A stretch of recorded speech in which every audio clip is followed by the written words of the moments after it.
A very warm welcome to you and thank you for joining us on Health and Wellness. My name is Zaitun Ali and I'm so excited today that you made the time today and each and every Sunday from 6 p.m. to 7 p.m. right here on KTN. And our topic of discussion today is something that has really burdened Kenya for a very long time, not just Kenya, even worldwide. And we want to talk about cancer awareness and support. Now, joining me on set, I have Dr. Lalit, who is a medical oncologist from RFH, Ruai Family Hospital, together with Peter Kinyanjui, who is a cancer survivor as well. And he'll get to share his experience on what he was battling and is battling until this point and how the treatment process has been. And in that matter, we also want to look at a few prevalence right here in Kenya, whereby we say, according to the Global Cancer Observatory in 2020, Kenya reported approximately 42,000 new cancer cases and 27,000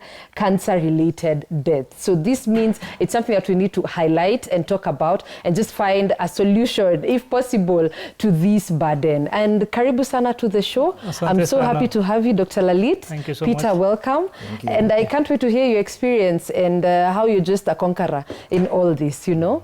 Daktari, and we just want to know, according to the prevalence that we've just mentioned. So what you quoted with the 2020 Globocan data, which is 4 years old now, so the burden of cancer would have increased even more now. Imagine. Like in 2020, 33,000 cancer cases were diagnosed and majority of them passed on, 27,000. Yes. And now the numbers are expected to increase. And also important to note that these are the numbers that were reported to the government registries. There were so many patients that are not been part of this data. So you can imagine the burden of cancer. Yes. And coming to cancer, it is the third killer of people in Kenya. First being cardiovascular disease, followed by infectious disease, and third being cancer. Okay. And 70% of cancer patients come to the hospital when it is diagnosed very late, locally advanced or, stage 4 disease where cure is not possible. And it affects young people, the breadwinners of the family, 25 to 55 years, young people compared to the Western population. Yeah. And coming to the common cancer that we have, common cancers are in women, breast cancer, followed by cervical cancer. And prostate cancer in men. So these three cancers are the most common cancers in Kenya. Prostate, cervical? First is breast. Almost 16%, followed by cervical cancer, 12%, and then 8% is prostate cancer in men. And after that, they are like esophageal cancer, pancreatic cancers, leukemias, myelomas. So the same burden of disease that is reported we see in day-to-day practice also. Okay. And on that note, there is another finding, a research that a significant development in 2022 was actually launched of the National Cancer Control Strategy for 2023 to 2027. So now this comprehensive plan, they're saying, it outlines the strategies to address the rising burden of cancer, including early detection, treatment, and prevention. It also highlights the need for increased investment in cancer control and improved access to quality care. What can you say about this? So these are very important initiatives which the government is doing because screening definitely has proven to save lives. And when it comes to screening, we can screen 3 cancers. That is, you can detect early, one being breast cancer and cervical cancer in women, and third is prostate cancer in men by doing a simple blood test called PSA. So these 3 cancers can be screened in the general population. We can detect the cancer early, and when the cancer is detected early, the treatment is much simpler, simple treatment, and it can result in, long-term remission or cure for these patients. Yeah. So it is very important that, the government initiatives is carried on to the private space also, so that, screening is propagated through, like what we are discussing now. It's very important that the public is aware that, we can get screened for cancer. Okay, that makes sense. And at this point, Peter, I'd like to engage you. I'd like you to share your experience and just tell us which kind of cancer. Are you still battling with it or were battling with it? Both. Yes. Please just talk to us about your experience. I was and still, bearing in mind that I was diagnosed in 2019. And in 2022, I had a recurrence. And maybe I may need to tell you that I was diagnosed with a cancer that is known as nasopharyngeal cancer. Which one is this? that is somewhere behind the nose. And That affects until the throat? no, mostly it affected the back of my nose. I don't know where that part is. Okay, doctor. And one of the major signs was nose bleeding. So that's how after visiting enough doctors, like I visited 6 doctors in 2 years before I knew what exactly I was suffering from. And I was diagnosed in 2019, as I've told you. Yes. And we started treatment, and I got better the whole of 2019 and 2020, 2021, because I finished treatment in 2019 July. So after that I was okay. When I went again to Daktari in 2022, there was a recurrence. There's something that I attribute to that, but I will not mention it here. And since that time, I've been in and out of hospital. I did a repeat treatment in 2022 that affected my hearing. I have something that is called tinnitus, that continuous ringing. You know how cricket, you know the cricket, that insect? Yes. The sound that they give. Yes. That I have that sound in and out, I mean day and night, until I got used to it. And after that I did that treatment, I didn't get better. Instead it became worse. Last year I went to India. I thought I would get better there. And of course I had some repeat chemotherapy and a repeat radiotherapy. And I went back again for review. It didn't get any better. But when I was living in India, they gave me a protocol. I came to Daktari with it. And when he looked at it, he advised that I get immunotherapy. So alongside the chemotherapy, I've been having immunotherapy for the last 1 year until October this year. Okay. So if I'm to count the number of cycles of chemotherapy that I've been through, they're about 34. And the immunotherapy, what does it entail? Sorry? The immunotherapy, what does it entail? What does it entail? Yeah. Let me start from the known to the unknown. Yes, kindly. Chemotherapy fights the disease. Yeah. When it's administered through the IV, it fights the disease. But immunotherapy arms the body to fight for itself. Okay. So that's the difference. But also, it's also administered the same way. The same as chemo. And I finished that in October this year.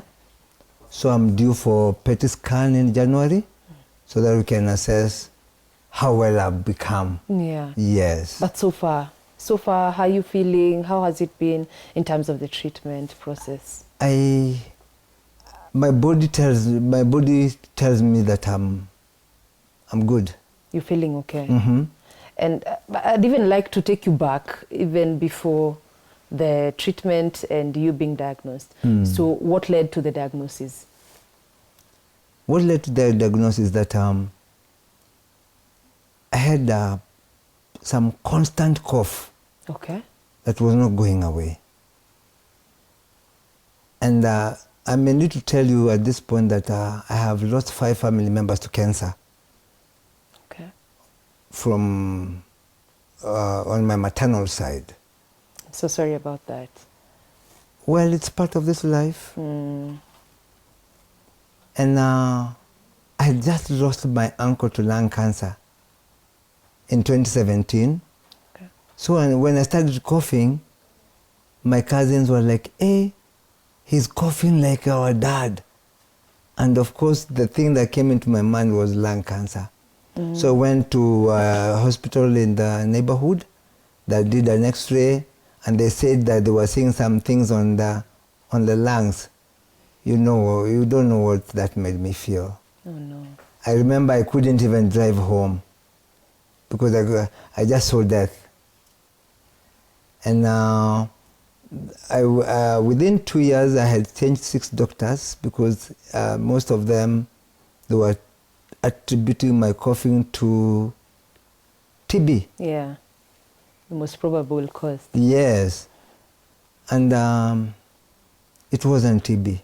Yeah. So when it advanced, I got a swelling somewhere behind my ear, right ear, and I started spitting blood. Even without coughing, I would just spit blood. I went to one of the leading hospitals in Nairobi. I was admitted and was being treated for something they were calling bronchiectasis. They took me to the theater and they admitted me for 5 days. Don't ask me how much I spent. Yeah. And after a week later, I started spitting blood again. Oh no. I went back to the doctor and told him, Daktari, what is this that we are treating and it's not getting any better? He told me, we might have missed something. And this time, Daktari, I'm talking to Daktari, he's feeling crossword. Maybe he had his standard newspaper, I'm not sure. But he was feeling his crossword. Yeah. He didn't even raise his head to look at me. I asked him, Daktari, what is this that we are treating and it's not getting better? He was like, Kinyanjui, I need to take you back to the theater. We might have missed something. I asked him, we might have missed something, me and you, Daktari? I banged his door and left. And we'll actually come to that misdiagnosis factor. It's very common right here in Kenya, Daktari. And there are certain factors that I've captured from his conversation. So the diagnosis has been a challenge. The treatment process has also been a challenge economically. And right now, there's also recurrence. So clearly the burden is showing at these early stages. Could you address those factors? Definitely. You bring up a very valid point. The first step is, getting diagnosed for cancer. But that part itself is getting delayed for various factors. One being lack of awareness between part of the patient and also the doctor. Many times doctors would tend to do tests and not consider cancer in one of the possibilities. Yeah. So like Mr. Peter unfortunately underwent treatment for tuberculosis. It was a delay in diagnosis, so that could have been avoided if the clinician had considered cancer in one of the possibilities and then evaluated accordingly. So delay in diagnosis does happen. Lack of facilities, patients stay far off, they cannot come to the hospital, or they need to lose work, travel, it's loss of wages, that's another factor. And once they are diagnosed, even getting biopsy reports on time takes a lot of time, In few of the hospitals, the results will come after 3 to 4 weeks, which is a long time when it comes to cancer management. And then even if the cancer is diagnosed, then getting treatment, adequate treatment as per guidelines. So insurance, cost of treatment, the number of times patients have to come to hospital. So there are multitude of challenges that a cancer patient faces during his journey. Yes, including going to India to even seek further. Exactly. So internationally, can you compare the treatment processes internationally and right here locally? So do we still need to go outside there to be treated? Not really. I mean, I am from India, so I can actually comment about India. So for patients in Kenya, I don't think they would require to go to India or some other countries, because also and then a lot of good hospitals, good centers, good doctors are available. If at all they would need to go is maybe for high-end surgery, which is not possible to be done. But we are in a position to get all the testing done, all the chemotherapy, immunotherapy drugs here. So I wouldn't suggest that they need to go to India. We can do it here locally in the country. Yeah. But again, the cost and other logistics is a concern. So insurance coverages, cost of treatment, so that is a challenge. And you can also talk about the type of cancer he mentioned that he has, and you can just create awareness around it. Yes, so it is a type of cancer called nasopharyngeal cancer. So nasopharynx is a space behind our nose, as Mr. Peter mentioned. Nasopharynx, so the upper part of the mouth. So behind that, which is not visible externally, the cancer does happen. So it is supposed to arise in a space called fossa of Rosenmuller. That is the actual technical word. Very fossa technical. of Rosenmuller. What does that mean? It is a part of our anatomy actually, from which this cancer arises. So it is quite common, we see quite a few patients with nasopharyngeal cancer affecting young men and few women also. But most of the age group would be around 35, 45, maybe 50 years. Yeah. And the common mode of presentation to the hospital would be, epistaxis, that is bleeding from the nose. It can be either side. And some patients can have headache or vomiting because this cancer tends to invade the brain also. It is very near the brain. So they can have symptoms of, sometimes headache and difficulty in vision, seizure activity.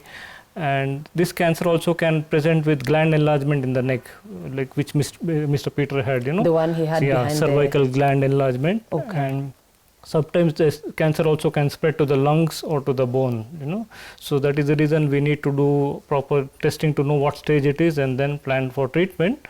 So fortunately, this cancer responds well to chemotherapy and radiotherapy. So if you diagnose the patient in time, high chances that they can have a good response. And to what extent do you now go to immunotherapy, as he mentioned? So immunotherapy options come when the cancer has come back, because many a time it happens that we cannot reuse the drugs that were used before because the cancer is resistant to those drugs. And also we cannot do radiotherapy again because the body has limited tolerance to radiotherapy. So we cannot do re-radiotherapy.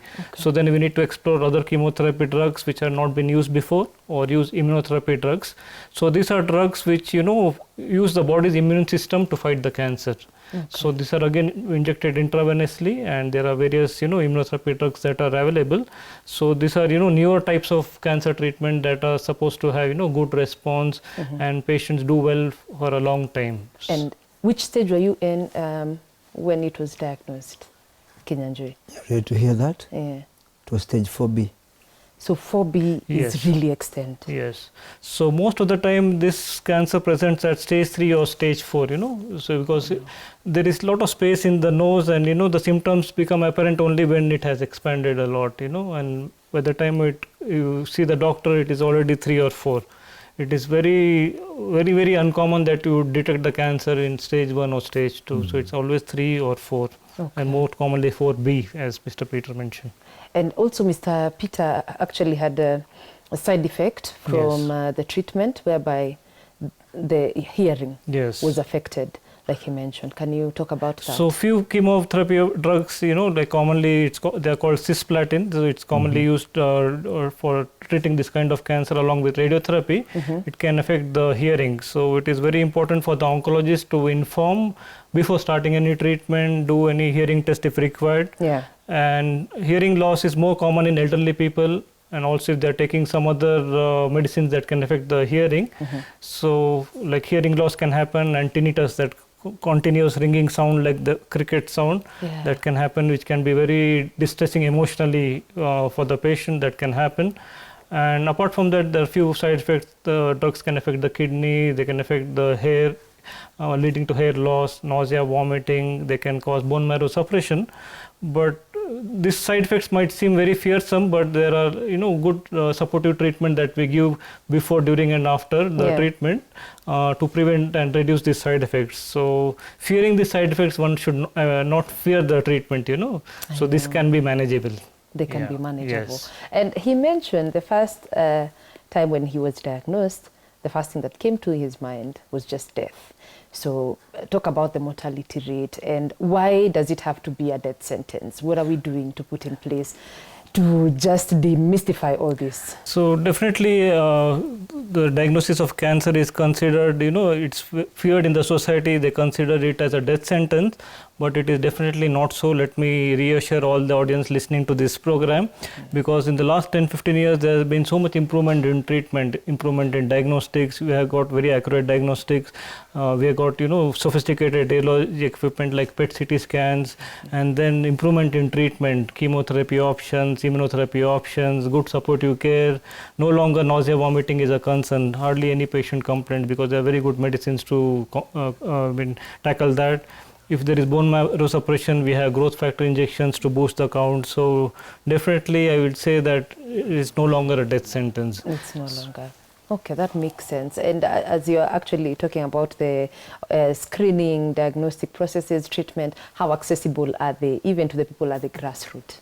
So screening is definitely, I mean, in bigger cities is definitely accessible, but in the smaller towns, I don't think there is a proper screening program or facilities that are available. Yeah. Because like we discussed earlier, there are 3 cancers that we can screen. 2 are in women, one is breast cancer and cervical cancer.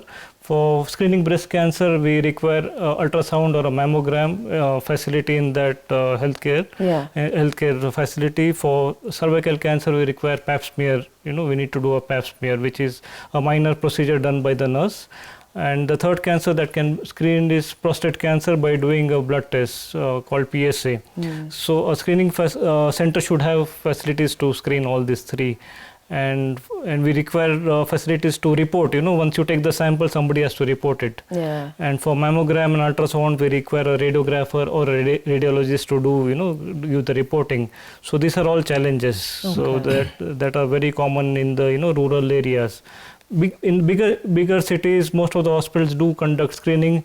Most of them do screening during the special months, like for prostate cancer, they would do it in November and Pink Awareness Month. Yeah. But I would say that screening is a 365-day process. You need to run it throughout the year. Any person comes, you screen them. Yeah. And then if they're having cancer, you then evaluate accordingly. Okay, and we'll come back to talk about the creating awareness and even just what causes and all the preventative measures that we're going to take. But even briefly before we take that break, can you just mention about is it hereditary? He mentioned so many of his family members also are diagnosed with the same, and he lost even others to cancer. So worldwide, the number 1 culprit of cancer is tobacco. So tobacco in any form is linked to so many cancers, and that has been proven beyond doubt. So tobacco in cigarette form or chewable tobacco is, I would say, responsible for 85 to 90% of cancers. Second would be alcohol consumption.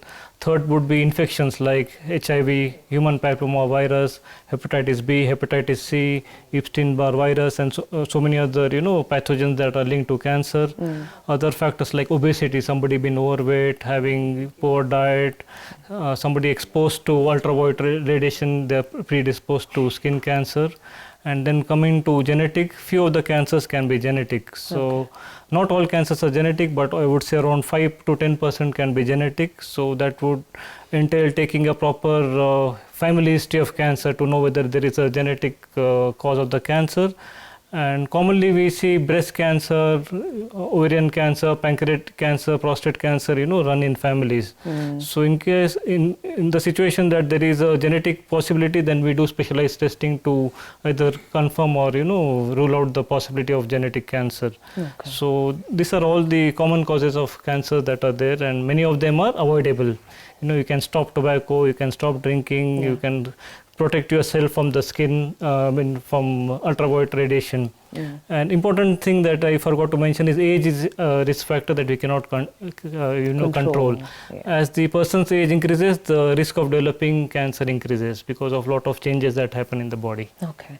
And for me, I'd like to be positive with coming back after the break to now deal with the lifestyle changes that we need to put in place so that we can be able even to prevent this burden of cancer.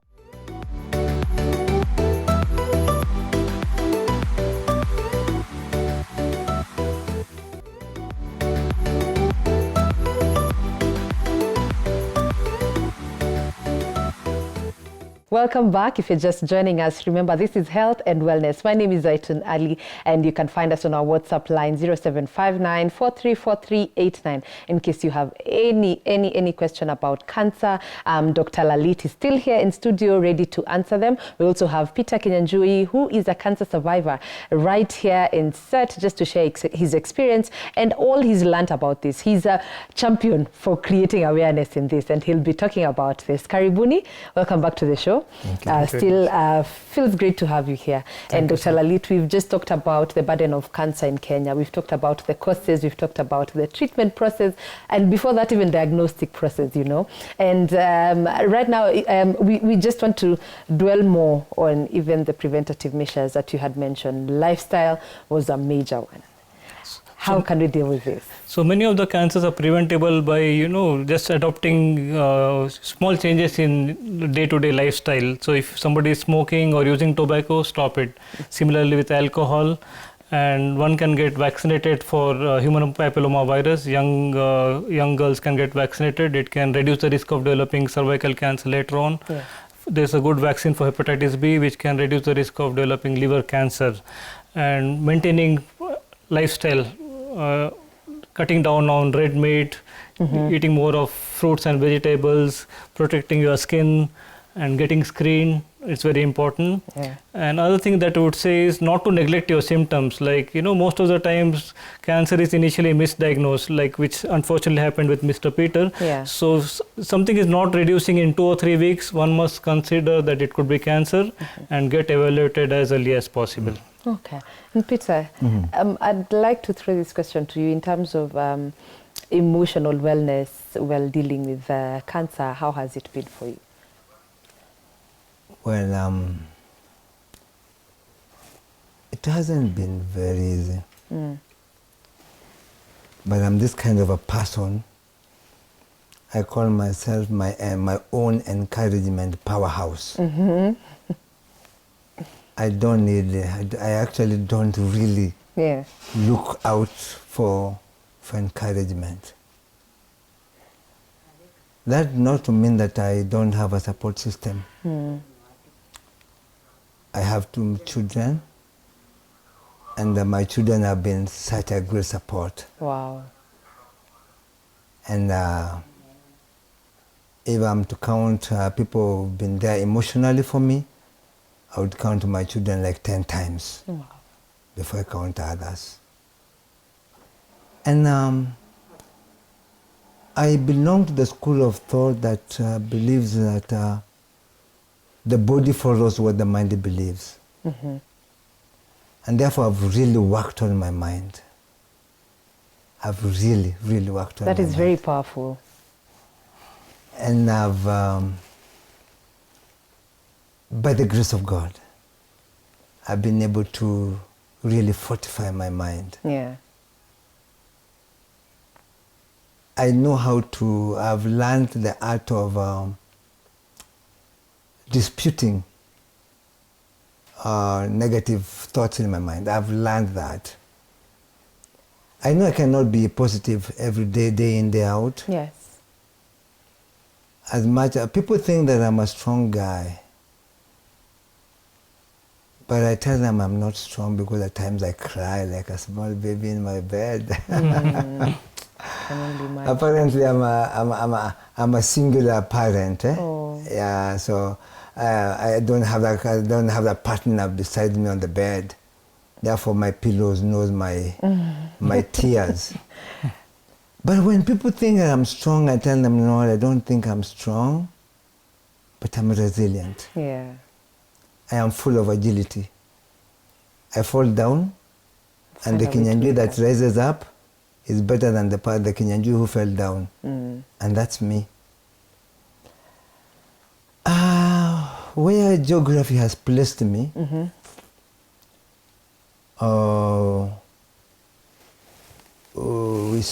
I say,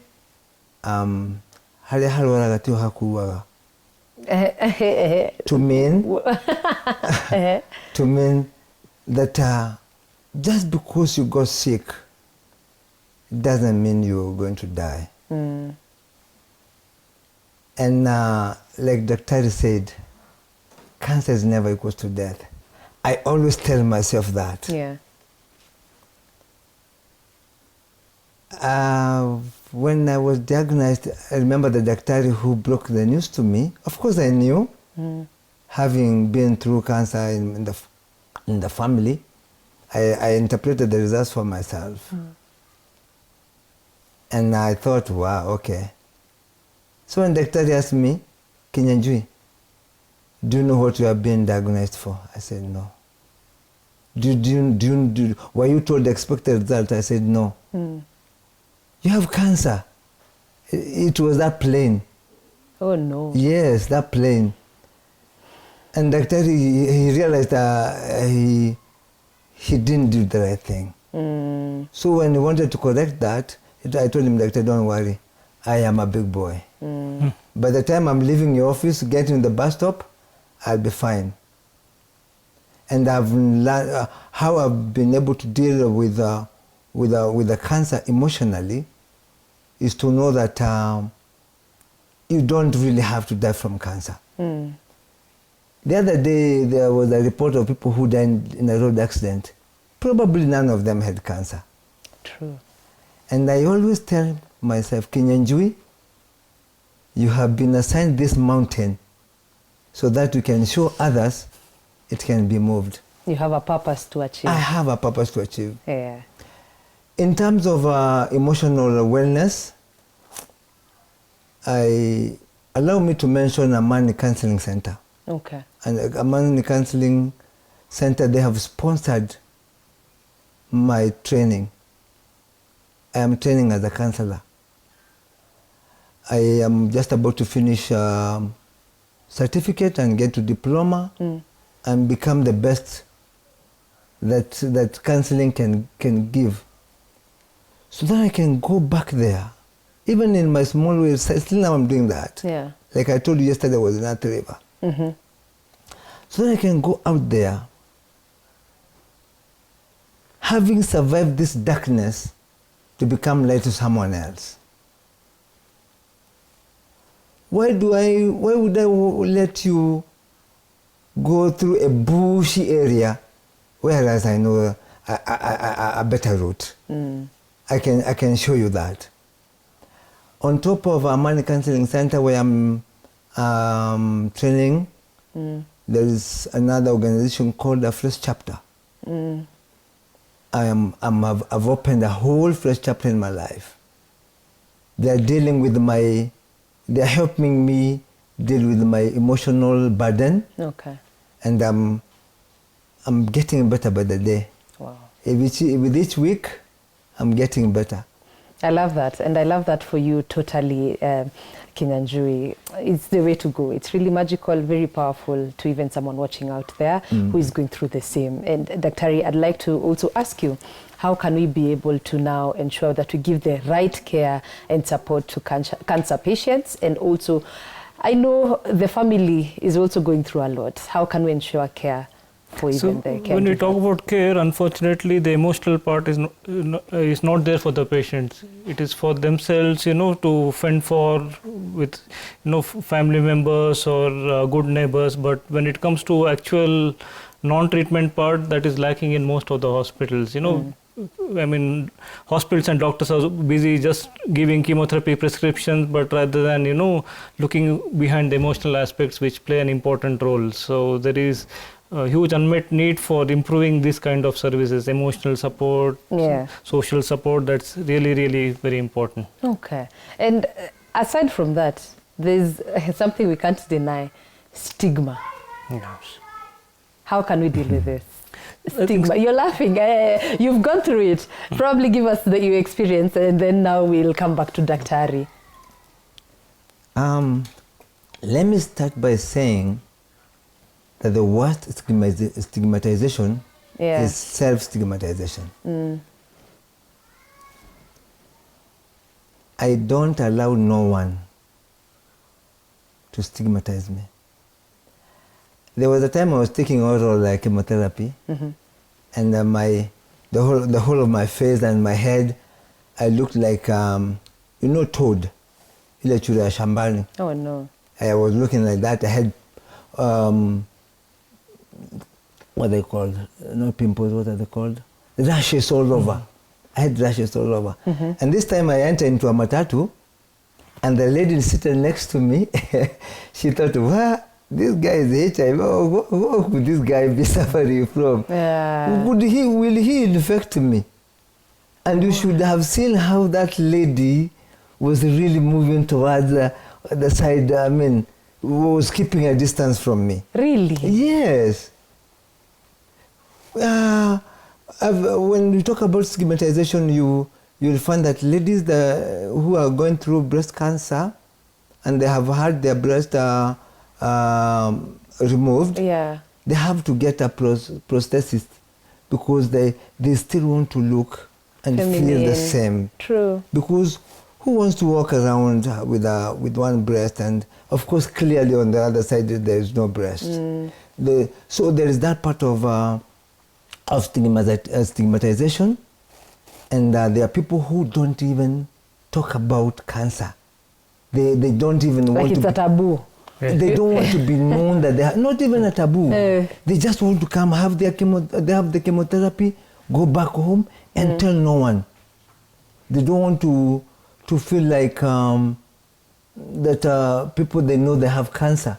I have a few friends who are not like Kinyanjui. Kinyanjui is that person. Kinyanjui is that person who will stand in a congregation of 700 people, like I was at Nairobi International School the other day. They had invited me because they've really supported me in this journey in terms of finances. I will stand before a great crowd and talk about cancer and talk about my story. Yeah. Because my story could be a survival guide for someone else. True, very true. And when we talk about stigmatization, the worst I've told you is self, when you don't want to talk about it. But it is still personal, whether to talk about it. People process differently. People process differently. Yeah. It's still personal whether to say or not to say. That is true. Yeah, we don't judge. Okay, Dr. Affirm that.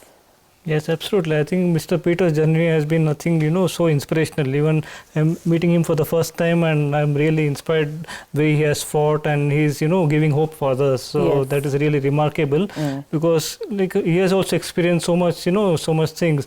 And people believe that cancer is a contagious disease, that it goes from one person to another, but it is not so. I mean, you can live, be together, support each other. Yeah. And these aspects are really important when it comes to managing a cancer patient. Okay, so those are some of the challenges, stigma. What others can you probably mention in terms of what's it called, detection? So once we've known it's there, what other challenges do these patients go through? So they think that, chemotherapy can be very disfiguring, that they can't go back to work, can't have normal lives once they take treatment. How long does it take normally? No, the body recovers usually. So each chemotherapy is usually given every 3 weeks, most of the time, sometimes 2 weeks, 6 weeks, depending on what drugs are used. But after the treatment is done, patients recover. And in the event that they develop side effects which are, severe, then the dosing or the treatment can be modified. So it's not that they need to go through, bear through all the treatment. It's not required at all. Other thing is myth about surgery. If you do surgery, then the cancer will go to other parts of the body. Similarly with radiotherapy, that it can disfigure the whole body. So there are a lot of fear, myths and surrounding cancer treatment. Yeah. So all this need to go away. And you've mentioned about the myths. What are some of the myths? Aside from what Kinyanjui is saying, people are thinking it's witchcraft. Yes. What are some of the myths that you come across, especially as an expert? No, it may be something that they ate or did something, something they should not have done, or they thought something bad. They think they relate the cancer to that. It's not like that. So there are a lot of social things deeply ingrained in the society that need to go away. Yeah. So moving forward, probably what can you even tell someone who is suffering the same in terms of treatment, in terms of even emotional well-being? What can you tell them? One is that there is hope. There's hope. I tell people that I am a merchant of hope because I don't sell treatment. I can only refer them to Daktari or maybe Dr. Vijay, who has worked with me this far. And you don't have to stay at home when you can seek help. Yeah. So they need to know that there is treatment, and the cancer is curable. Like Dr. said, when it's detected in stage 1 and stage 2, it's highly curable. Unfortunately, it goes to stage 3 and 4 because between stage 1 and 2, the factor is time. Between stage 2 and 5 and 4, the factor is time. So when people take a lot of time, the treatment becomes a little bit complicated. Yeah. But when they seek treatment in good time, in this country, I'm meeting Dr. Lalit for the first time, and I'm happy to know that we are having enough expertise in this country. And he's very confident about the same, actually. Yes. Right here in Kenya. Because when I first diagnosed, Yeah. I thought I was not going to see past 2 years, because that was the trend in the family. Okay.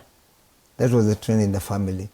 I actually thought I would not see my children finish class 8. The other day I took my son for his first year in university. Wow. And so why am I saying this? So that people out there can know that there's treatment. You don't have to sit and die. The other thing is that there is no room for woye.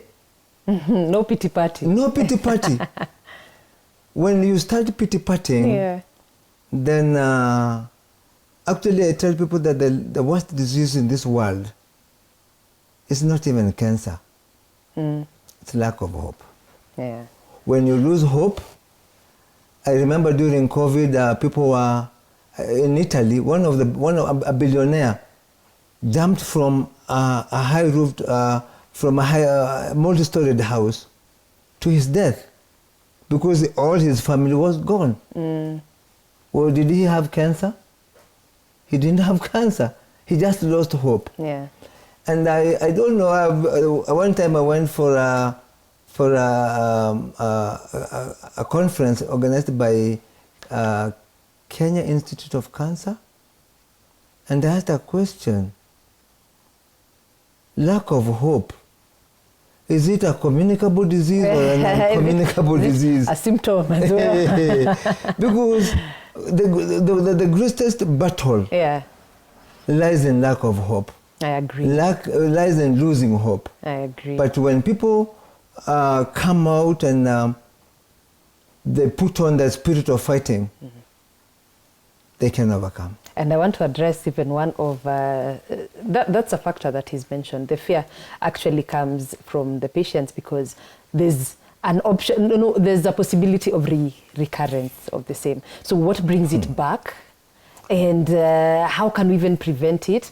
Will there be a time that we're saying, I'm truly cured from cancer? Because those are some of the fears patients have. So recurrence of cancer does happen depending on the cancer we are dealing with. Yes. So few cancers are known to recur because that is the inherent biology of that cancer. It is such that it is known to recur. Okay? And it also depends at the initial stage of diagnosis. Somebody having stage 1, stage 2 would not recur compared to somebody having stage 3 or fully cured stage 4 disease. So it's multiple factors that are responsible for the recurrence, and recurrence can happen anytime. It can happen just following treatment, or during treatment also it can happen. That is a worst case scenario. And sometimes recurrence can happen years later on. So one needs to be on regular follow-up. I would say lifelong with your oncologist when you're finished your cancer treatment.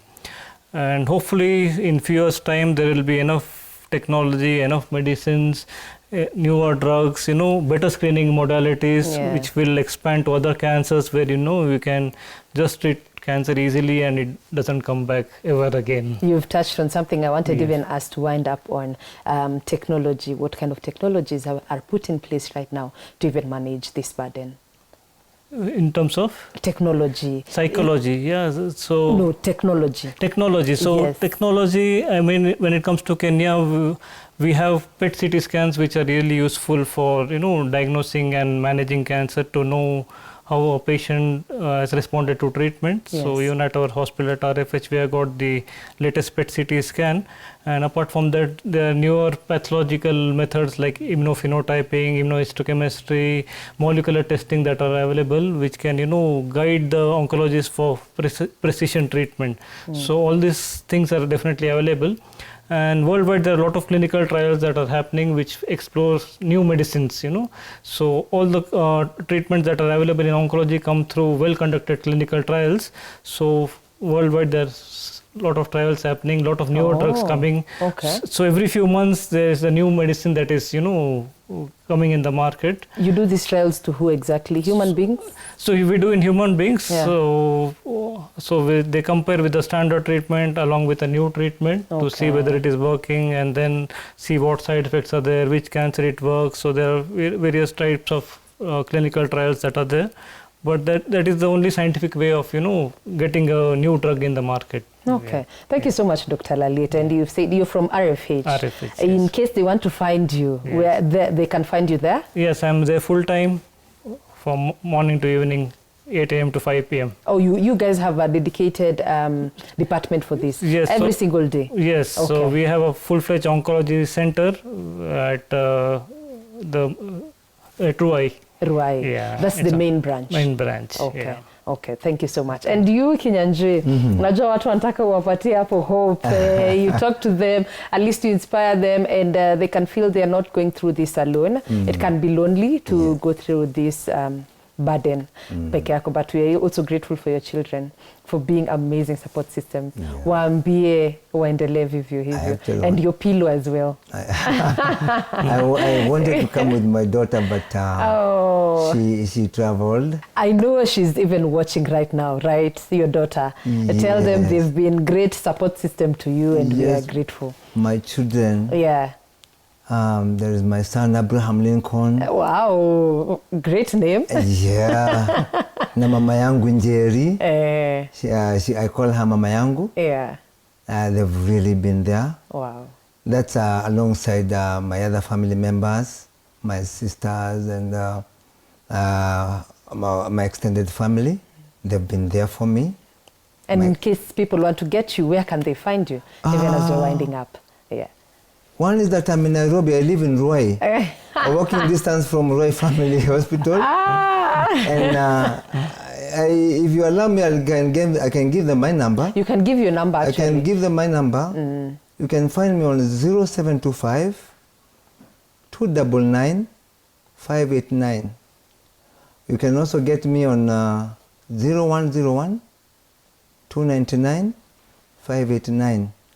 Let's talk, and I give you some hope. Yeah. I give you some hope, and I'm in a support group. In a support group, I have two. I have several, and all of them we are like 1,000 of us. Okay. Pale kwa mtandao ama? Kwa mtandao tu. We have one that I call a Ray of Hope. That one I formed. And then we have another one called Battle Against Cancer that has everyone from almost all counties in the country. On Facebook or on Instagram, where can we find it? We are just a support group. We support each other. Okay. So people can get to you, and then you can refer them to join. Yes. Sawa, sawa. That is fine. Yeah. Daktari, you've realized I've not said your second name, Dr. Lalit, and that's where it ended. So probably when they are coming, they look for Dr. Lalit who? Virat Pandey. Thank you. What? Virat Pandey. What? Okay. Just say Dr. Lalit, guys. Thank you so much for coming. Thank you so much. I appreciate. We are out of time, unfortunately, but this has been really inspiring. And we're praying for quickest recovery to you, more grace to you. Yeah. Yes, and you're a conqueror already. Thank you so much. Guys, thank you for watching from the start until the end. It has been Health and Wellness. You can find this episode on YouTube at KTN Home. And make sure next week, same time, same place, Sunday, Sunday, 6 p.m. to 7 p.m. right here on KTN. Join us for yet another amazing episode. Until next time, see you later.